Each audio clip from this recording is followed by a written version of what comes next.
नमस्कार श्रोते हो, कथारंग बाय सानिका या आपल्या यूट्यूब चॅनलवर तुमचं मनापासून स्वागत आहे। आज आपण सुनील राऊत यांच्या 35शीचा लहान राहुल या कथासंग्रहातून व्याज नावाची कथा ऐकणार आहोत। आपल्या थोर संत महात्म्यांनी सांगितलेलं आहे, जैसे ज्याचे कर्म तैसे फळ देते रे ईश्वर। आणि याच ओळीचा प्रत्यय आपल्याला या कथेतनं मिळणार आहे।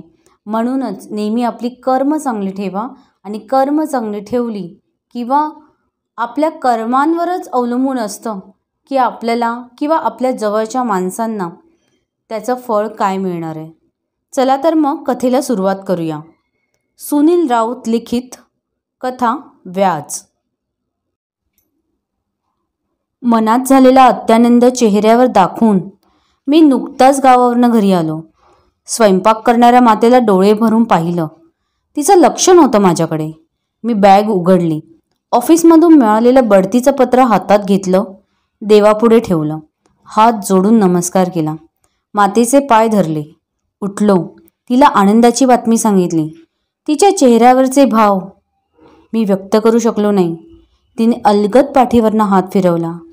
संकेत, कष्टाचं फळ मिळतंच रे, भावी आयुष्यात मोठा हो। तिच्या आशीर्वादा इतका मोठा नव्हतो। तिनं मला ग्लासभर पाणी दिलं। तहान भागून मी उभा राहिलो, निशब्दपणे। त्याच्या गाडीचा आवाज ऐकला। हृदयाचे ठोके वाढून धस झालं। त्याने आजपर्यंत केलेलं सहकार्य नजरेसमोर फिरू लागलं। पृथ्वी गोल असल्याचा पुरावा देणारं त्याचं गोल पोट, कपाळावर काळा बुक्का, श्रीमुखात श्रीहरीचे नामस्मरण, चालणं रुबाबदार, दिमाखदार, भारदस्त व्यक्तिमत्व, बोलणं समोरच्यावर प्रभाव पाडणारं, त्याची गाडी शरीराला पोशाखाला शोभणारी, अगदीच आकर्षक सजावटीची। मी लहान होतो तेव्हापासून तो आमच्या कुटुंबाशी परिचित। आमच्या घरी त्याची उठबस व्हायची। तो आम्हाला नेहमीच मदत करायचा। मी शिकत असताना 1 वर्ष त्यांनी मला वह्या पुस्तके देऊ केली। लहानपणी नव्या पुस्तकांचे खूपच कौतुक असतं मुलांना। त्याच्या मायेमुळे मला त्यानं कधीच उपाशी राहू दिलं नाही। म्हणूनच की काय, मी अज्ञान असताना त्याला परोपकारी परमेश्वर समजू लागलो। त्याला प्रेमाने अण्णा म्हणू लागलो। त्याचा मी मनोमन आदर करायचो।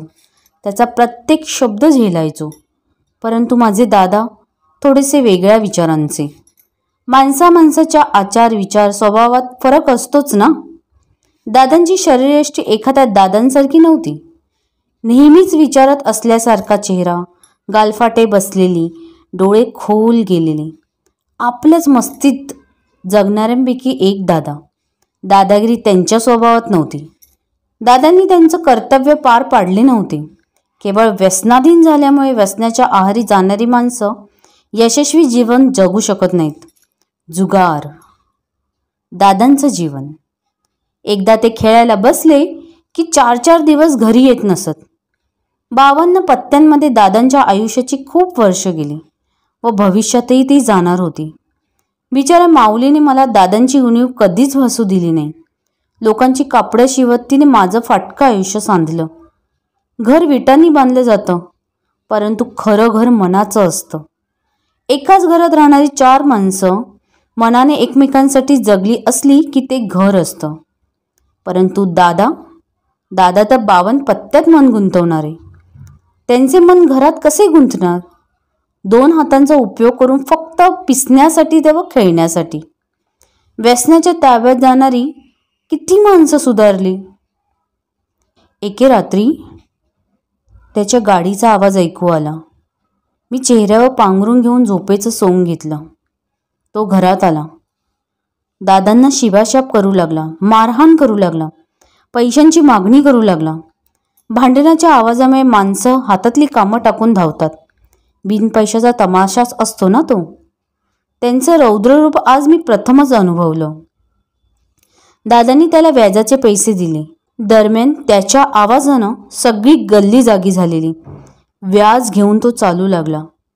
गाडीचा सुरू झालेला आवाज काही क्षणातच नाहीसा झाला। मी परोपकाराचा विचार करू लागलो। आजपर्यंत दादा का प्रगती करू शकले नाही? व्याज हाच एकमेव हेतू ठेवून अण्णा मदत करायचे। नंतर नेहमीच दादांच्या विरोधातील पुरावे दाखवून अण्णा धमकावू लागले, मारहाण करू लागले. नजरेसमोर सत्य स्पष्टपणे उघडं पडू लागलं. स्वार्थासाठी, परोपकारासाठी सैतानी रूप धारण करू शकतात. दादांचं व्यसन दिवसेंदिवस माझ्या वाढत्या वयाबरोबर वाढू लागलं. हीच त्यांची असमर्थता अण्णांनी ओळखली. दादांना खूप समजावलं मी. दादा, रात्रंदिवस डोळेफोड करून पत्त्यांमध्ये कमावलेले 4 रुपये तुम्ही फक्त व्याज म्हणून देणार असाल तर मग मुद्दल कशी फेडणार? दादांच्या हातात पत्ते आणि मी बोलतोय. प्रत्येक प्रकाराने समजावलं. सगळं काही व्यर्थ. मनात येऊ लागलं, निर्दयी दगडाला उगीच पाण्याने स्वच्छ करून, शेंदूर लावून, वाकून नमस्कार करून प्रसन्न करण्याचा का प्रयत्न करतोय? निर्दयी दगडाने मात्र चमत्कार दाखवलाच नाही. दादा रात्रंदिवस कष्ट करू लागले. मिळालेला पैसा अण्णा येऊन व्याज म्हणून नेऊ लागला. कदाचित पैसे मिळालेच नाही तर मोठ्याने ओरडून गल्ली गोळा करायचा, शिवाय शाप द्यायचा. घर खर्च भागविण्यासाठी मी किराणा दुकानात काम करू लागलो.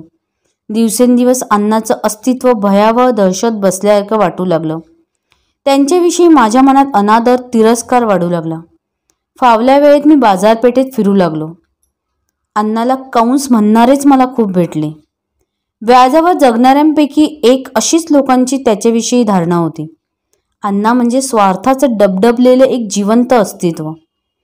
अन्नदान करणाऱ्यांच्या मनात स्वार्थ नसेलच असं नाही. मनुष्याच्या बहुतेक कृतीमागे स्वार्थ हा असतोच. त्याच्या अत्याचाराच्या विरोधात मी उतरायचं ठरवलं. काट्याने काटा काढायचा असतो. त्याच्या घरी मी येऊ जाऊ लागलो. कमवून शिकत असतानाच पदवीधर झालो. हातातलं जुनाट घड्याळ विकून मी नोकरीसाठी अर्ज केला. स्वतःचा आत्मविश्वास, अथक परिश्रम, सहकारी मित्रांच्या शुभेच्छा व त्यांनी वेळोवेळी केलेली मदत हीच जमेची बाजू. नशिबाने साथ दिली. तोंडी मुलाखतीत प्रथमच यशस्वी झालो. माझ्या कष्टाचं मोल मला शब्दातीत वाटू लागलं. आपल्या जवळपासच्या मित्र आपतेष्टांना धरून राहणारी माणसं स्वतःची प्रगती करू शकतात. मी यशस्वी झाल्याबद्दल अभिनंदनाची तार आली. मातेचा कंठ दाटून आला. दादा या क्षणी 52 पानांमध्ये स्वतःचा भविष्यकाळ शोधू लागलेला दिसले. ज्याने कुणाची नोकरीच केली नाही त्याला माझ्या नोकरीबद्दल कोणतं कौतुक वाटायचं. एका नामांकित संस्थेत मला नोकरी मिळाली. मी नवीन असताना माझ्या सहकाऱ्यांनी मला खूपच आधार दिला, सांभाळून घेतलं. चांगली नोकरी मी करू लागलो. संकेत, केव्हा आलात? वाक्य ऐकताच आठवणीच्या सहवासातून वास्तवात आलो. आवाजाच्या दिशेने मागे वळून पाहिलं. अण्णा जवळ आले. चक्कपणे माझे पाय घट्ट धरले. म्हणाले, संकेत, भूतकाळ विसरायला हवा आहेस तू. खूपदा चुकलो. उदार मनाने मला माफ कर. मनुष्याचं जीवन विधिलिखित असतं. आज मला माझी चूक समजली. पैशांमध्ये सर्व मोजता येत नसतं. या वरच्या पैशांपायी मी खूप माणसांना मुकलो. त्यांचं वरवरचं बोलणं मी समजलो. मी 8 दिवसांची रजा घेऊन आलो होतो. बाजारात फिरताना तो त्याच्या मुलीला स्थळ पाहत असल्याचे समजले. ज्या घरी लग्नवयाची मुलगी असते तिच्या बापाचं चारित्र्य ही मुलाकडची माणसं पाहत असतात. यांचं चारित्र्य तर फक्त पैसाच. सर्व काही समजणारा. 10 स्थळं पाहून झाली. समोरच्याकडनं फक्त नकार. ज्या घरात मुलगा अथवा मुलगी लग्नाची असते त्या घरावर इतरांचे खूप बारकाईने लक्ष असल्याचं त्याने अनुभवलं. रविवारचा दिवस. तो अगदी सकाळीच आमच्या घरी आला. दादांविषयी आईकडे चौकशी करू लागला. नंतर माझ्याकडे आला. मी मात्र पाहूनही न पाहिल्यासारखं केलं. वर्तमानपत्र वाचू लागलो. संकेत, त्याचा ओथंबलेला आवाज माझ्या कानाने टिपला. तो हात जोडून माझ्यासमोर उभा. याचक हात जोडून उभा असतो ना, तसाच. माझ्या मुलीचं घर उभारण्यासाठी मी खूप फिरलो. फक्त नकार ऐकत ऐकत आता तुझ्याकडनं होकार ऐकण्यासाठी आलोय. परमेश्वर लिखित गाठीबिटी असतात. माझ्या मिनलचा स्वीकार कर. त्याचे डोळे पाणावलेले प्रथमच पाहिले. मी म्हणालो, अण्णा, विचार करून कळवीन आपल्याला. माझ्या या उत्तरावर तो चालू लागला. पुन्हा तोच, परंतु थोडासा बदल झालेला गाडीचा आवाज. सहजच मनात विचार चमकून गेला. ओंजळीत पाणी ओतणारा आज पाण्याचा हंडाच घेऊन माझ्याकडे आलाय. मी जिंकलो. माझ्या घरात फिरणारं वादळ मी थांबवलं. आपण ज्या नजरेने जगाकडे पाहतो त्याच नजरेच्या भाषेतनं आपल्याला उत्तर मिळतं. कालौघात मी म्हणणारे लयास जातात. 15 दिवसानंतर मी घरी आलो. आज त्याने माझ्या घरी येताना माझ्यासाठी मिठाई आणली. दुसऱ्या दिवशी जेवायला येण्याचं आग्रहाने आमंत्रण दिलं. आता मी त्याला पूर्णपणे ओळखलं. त्यांच्या आवाजात, बोलण्यात, प्रत्येक कृतीत मला आपलेपणा जाणवला. जिभेवरची साखर विरघळल्यावर आपण दुसऱ्यांशी गोड बोललंच पाहिजे असं काही बंधन नाही. दुसऱ्या दिवशी मी त्यांच्या बंगल्यात आलो. तिनं मला पाहिलं. मंद स्मित करून तिने माझं स्वागत केलं. तिच्या नजरेची भाषा मी ओळखली. तिनं तयार केलेला स्वयंपाक आग्रह करून वाढला. जेवलो. अण्णांची परवानगी घेऊन मिनलला घेतलं. मी व ती लहानपणापासूनच परिचित असल्यामुळे मी तिला घेऊन जाणं तसं काही विशेष नव्हतं. एकांतात आम्ही दोघंच. तिने डोक्यावर हात ठेवून मला गोंजारलं. मी म्हणालो, मिनल, गुलामांना अन्याय कुठपर्यंत सहन करावा माझा प्रश्न. अन्याय सहन करणं गुन्हाच आहे, परंतु गुलामाची असमर्थता असेल तर सहनशक्ती संपेपर्यंत अन्याय सहन करावा, ती उत्तरली.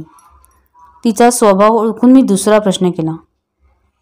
कालपर्यंत अन्याय करणाराच जर आज गुलामाच्या पाया पडतो याचा अर्थ काय?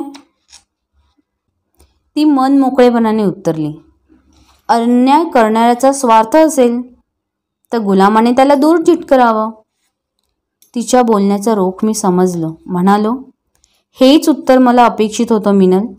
तू माझ्याविषयीची स्वप्न व्हायचं ठरवलंस. गाईलाच जर रोग असेल तर वासराला जवळ ठेवून काय फायदा? प्रश्नार्थक नजरेने पाहत ती म्हणाली, संकेत, असं कोड्यात बोलू नकोस. काय असेल ते स्पष्ट बोल. शांतता पसरलेली. मी न राहून म्हणालो, मिनल, सत्य ऐकवलं जाणार नाही तुझ्याकडनं. तुझा बाप म्हणजे अल्पकाळ आधार देऊन व्याजाच्या ओझ्याखाली दीर्घकाळ निराधार करणारं एक जिवंत अस्तित्व आहे. आपल्या पैशांचा कसा उपयोग करायचा हा ज्याचा त्याचा प्रश्न आहे, परंतु आपल्या पैशांमुळे दुसऱ्याचं भविष्य बिघडवण्याचा काहीच अधिकार नसतो माणसाला. हेच तुझा बाप विसरलाय. तुझ्याविषयी 10 ठिकाणी नकार मिळाल्यावर तो तुझ्यासाठी माझ्याकडे आला. मिनल, पैशांचा मात चढवलेल्या माणसाला वेळ आल्यावर पैशांपेक्षाही माणसं महत्त्वाची वाटू लागतात. व्याज आणि सौंदर्य याचा कुठेच काही संबंध नाही, परंतु 10 लोकांकडनं मिळणाऱ्या नकारात त्यांनी फक्त तुझ्या बापाचा जगाशी असलेला व्यवहार पाहिला. एकानेही तुझं सौंदर्य मन जवळून अनुभवलं नाही. घरातल्या कर्त्या माणसाचं कृत्य कधी कधी त्या संपूर्ण परिवाराला घातक ठरतं. आपले पैसे दुसऱ्याने वापरल्याचा मोबदला म्हणून वर थोडेसे पैसे घ्यावे, परंतु दुसऱ्याच्या असमर्थतेचा, त्याच्या गरजू परिस्थितीचा गैरफायदा घ्यायचा नसतो. कधीतरी कालच्या गरजवंताकडे आपलं काम असू शकतं, हेच तुझा बाप विसरला. राजा काय आणि गुलाम काय, शेवटी रक्तामांसाचीच माणसं असतात. होय, मीच तो गुलाम आहे ज्याचे पाय तुझ्या बापाने धरले. तिचा चेहरा काळवंडला. तिनं खूप काही समजून घेतलं. ती उठून चालू लागली. माझा संदेश मिनलकडनं मिळताच अण्णा आले. तुला हवं आहे असं सर्व मी तुला देईन, तू फक्त मिनलचा स्वीकार कर. अण्णांचा गहिवरलेला स्वर. अण्णा, हाच तुमचा महत्त्वाचा हेतू होता. मला आजपर्यंत केलेल्या मदतीमागे तुम्ही व्याज म्हणून नेलेल्या पैशात माझं जे भविष्य होतं ते मला तुम्ही परत द्याल. ते सर्व तुम्ही मला देऊ शकत नाही. अगदी तसंच मी होय म्हणणंही या जगात शक्य नाही. वर्तमान काळातल्याच भविष्याची तरतूद करायची असते, हेच तुमच्याकडनं शिकलो.